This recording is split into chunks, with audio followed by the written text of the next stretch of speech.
God desires the salvation of all human beings. Would you agree with me that human beings are unique in the fact we're made in the image and likeness of God? Genesis 1:26 and 27. Would you agree that we were created for fellowship, which Genesis 3:8 describes as God? The sound of God came walking in the cool of the garden. For how long we know not. But I assume that creation of human beings, this planet is a stage for God and man to meet, and that something terrible happened in Genesis 3, but that God was not willing to start over or let us go. And that Genesis 3:15, we call it proto-evangel. The first good news is that through the seed of the woman, God is going to send one that will crush the head of the serpent, but in the process be bitten by the serpent. Now people say, well, that's the Jews. There are no Jews until Genesis 12. This can't refer to Israel. This is a promise to humanity. And I want to remind you, Exodus 19, as they come to approach Mount Sinai, and God says, you are a kingdom of priests. You are a peculiar people. You are a significant treasure. And then he says, because all the world is mine. I want to remind you, even in the call of Abraham in Genesis 12. Remember 12:3? And through you, all the families of the earth shall be blessed. You hear the universal scope, even of the call of Abraham, even of the giving of the Ten Commandments? And that goes right into the New Testament. I believe Jesus came to redeem mankind. I'll put it another way. I really think New Testament salvation is the overcoming of the damage caused by the fall that reinstates intimate fellowship now with those who will. We don't have fellowship by and by. We have it now in Jesus Christ. Now, we don't see him face to face, but we do by faith. When we pray, we're in his presence. He is with us. He is for us. We know that. We walk in peace and joy. Why? Because that fellowship that was damaged in the fall has been restored in Jesus Christ. There are many more texts I could do, and I will give them to you at some point because this is the theme I jump on a whole lot. The light shines, it's the present tense, continues to shine. We're talking about that Jesus was certainly manifested in the spiritual realm before he was in the physical realm. I've mentioned to you, see this special topic, you'll find these throughout the commentaries. When I get to a certain theological category or phrase or word study that I think will be helpful, I try to break it out for you. So I just wanted to mention here that I think that Jesus was in the Old Testament. Now, this is somewhat speculation on my part, but there are places where the angel of the Lord obviously refers to a physical manifestation of deity. The one that I like the best to illustrate this is Exodus 3, the burning bush, because it says that there's a burning bush, that God is in the bush, and then the angel of the Lord speaks out of the bush. Now here we have Elohim and the angel of the Lord put together in this bush. I think there are places, and I show you here, where it's just another angel and where it seems to be a physical representation of deity himself. And there are several of those, if you'll notice. I also think the place in Joshua, just before the Jericho battle, where the captain dressed in all that military gear appeared to Joshua, is another pre-incarnate manifestation of the Christ. But you can check that and see. Now the next little thing, beginning on the bottom of verse 11, and the darkness did not comprehend it. Now, this is a perfect example to me to talk about John's double entendres. Now, the word here in Greek means to grasp, like you take your hand and grab somebody by the arm, to hold them in place. Now, it's used in two distinct ways. To control somebody, the darkness cannot control the light, cannot overcome the light, cannot manipulate the light, or it's sometimes used metaphorically for the mind to grasp something. So the two possibilities here, it either means to overcome or to understand. So darkness cannot understand what God is doing, and darkness cannot stop what God is doing. Hallelujah! And I think John means both. And he uses words like this that have both of those meanings, and it's just characteristic of his writing.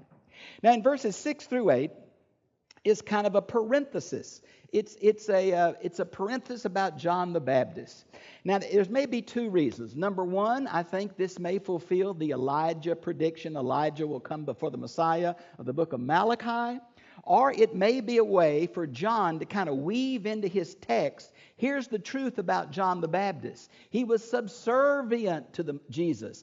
He baptized, was uncomfortable with baptizing Jesus. He affirms Jesus is greater than himself. Now, this is John's way, writing, I think, in the middle 90s, to try to refute the overemphasis on John the Baptist by some groups. And he puts it right in here. So here is a witness, John. And if you look at over page 13 at the bottom, I've tried to show you the different witnesses to Jesus in the Gospel of John. And there are many of them. You know, the Gospel of John is unique. It's almost like an Old Testament diatribe in that truth is communicated through dialogue. There are 27 dialogues in John. Sounds like the Greek philosophers almost, like the way Socrates and Plato communicated truth by questions and answers. And so what we have here is people talking to Jesus, people talking to each other about Jesus, and these different witnesses. And look at them. Look how many there are. And all of them are giving witness to who is Jesus. It's a characteristic of John's writing. Now, John is not the first gospel preacher. John is the last Old Testament prophet. So the baptism of John has nothing, I don't think, to do with Christian baptism. The symbolism of John is not the symbolism of what Jesus commissioned us to do. The symbolism of John is a baptism for Jews who are already covenant people. This is not evangelism. This is repentance. This is coming back to God. Now, they washed themselves before they entered the temple. They mandated that proselytes baptize themselves 3 times in the presence of witnesses. But for an adult Jew, and someone say to them, because of your evil attitude, thoughts, and lives, you need to cleanse yourself and be baptized by this prophet, would be totally humiliating. And that's exactly what the whole point is about. The real question is, why did Jesus, who is sinless, participate in a baptism of repentance? It's another Bible study. Can't cover that one tonight. That all might believe. Slap your mama. There's that inclusive statement again. All might believe through him. John 21. I've written these things that you might believe. John, like all the Gospels, is not a biography of Jesus. I don't know how much you're bothered by the differences of the 4 Gospels. Now, it's not like, let's put them all together and get the real picture, or which one's true, No, you can't ask those kind of questions of inspired text. Each of those Gospels are written to a particular group, and the teachings of Jesus are organized, arranged, and adapted for that group. Now, they don't have the right to put words in Jesus' mouth, and they don't have the right to make up stories, but they do have the right to select, adapt, and arrange. Why do you think the cleansing of the temple comes in John 2 and in all the other Gospels at the end? Now, to say that, there are 2 cleansings, that's to misunderstand the way the Bible is put together. So the point comes back that all might believe through him. What is this about? Is this a biography? No. This is an evangelistic tract. This presentation is to help Gentiles come to know who Jesus is and put their faith in him. And that's what the conclusion of the book in John 21 says too. Now, the word believe, I want to pick up on a minute. My teaching style has been characterized as the donkey and the 2x4 method. And it is, because I remember one man said to me, I've never been in an in-your-face Bible study. Well, that's what I do. And this is the statement I want to make. Belief is a crucial biblical truth. Amen? The word belief is crucial for us as Christians. And I bet the number in this room who've ever done a personal study on the word believe would embarrass all of us.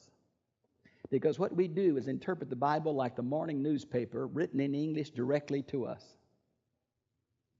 Now, those people who write the New Testament, they are Hebrew thinkers writing in street Greek.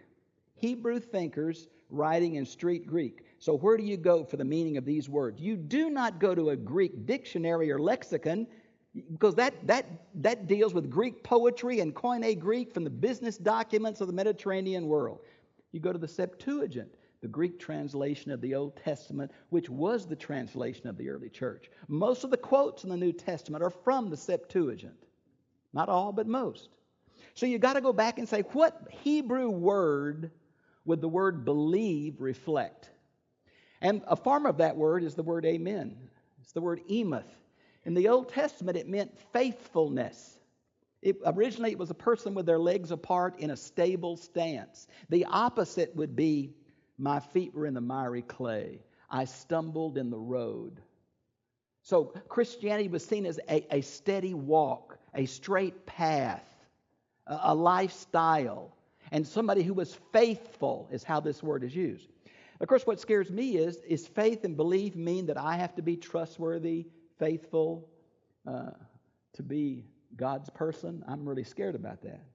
I think this is not talking about our trustworthiness or our faithfulness. It's talking about God's.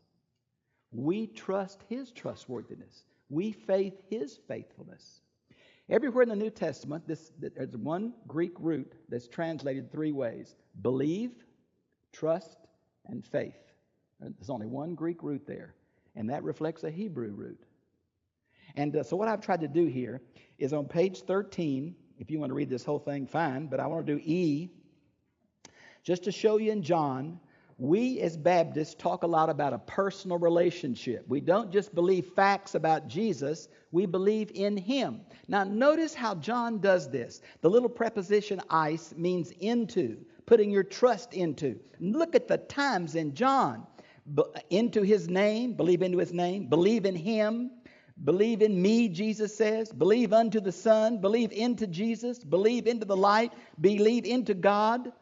We're talking about a trust transfer. Really, you can almost characterize the fallen person's life as focused toward, what do I want? What do I like? What do I desire? I'm going to control my own life. You want to go around once in life? Get all the gusto you can. It's a Slits commercial from years ago. Something happens when you're saved, and suddenly now you say, God, what do you want? God, what's pleasing to you? God, what should I do? It's a total refocus of life. That's what this into involves. Now, one more, number 5. These are haughty clauses, which basically means believe what? What is the content? If I put my trust into, yes, what is the cognitive element of that? Well, in John, notice the thing. I put a couple of Paul here, but mostly John. Jesus is the Holy One of God.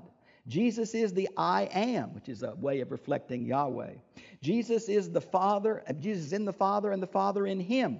Jesus is the Messiah. Jesus is the Son of God. Jesus was sent by the Father. Jesus is one with the Father. Jesus came from the Father.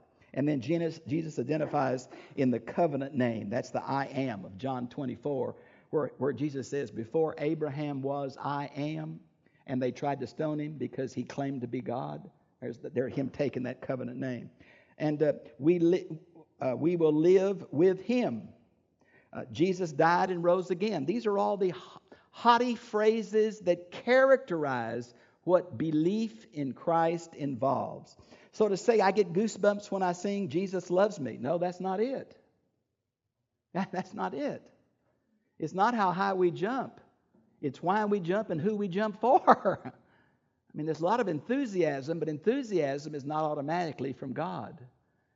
I'm going to tell you the most enthusiastic people, in my understanding, people who offered their firstborn child as a sacrifice for the fertility of the community. Now, there's some gung-hoism. It's absolutely inappropriate, but it's gung-hoism. So it's not how deeply I feel or how much I feel. There's content to this. There's a transfer of trust, and there's a cognitive element. Put it this way. Jesus is a person to be welcomed, personal relationship. Truths about that person to be believed, acceptance of the Bible as revelation, and a life like that person to live, the call to Christlikeness. I submit to you that going to heaven when you die is not the main goal of Christianity. It's true, but it's not the main goal. The main goal is Christlikeness now, so many others will go with you when you do die. We've turned salvation into a ticket to heaven or a fire insurance policy that has little or nothing to do with our daily lives and think we're New Testament. I think American Christianity is the weakest form the world has ever known. Because if we characterize the church 100 years from now, this will be the what's in it for me church, period.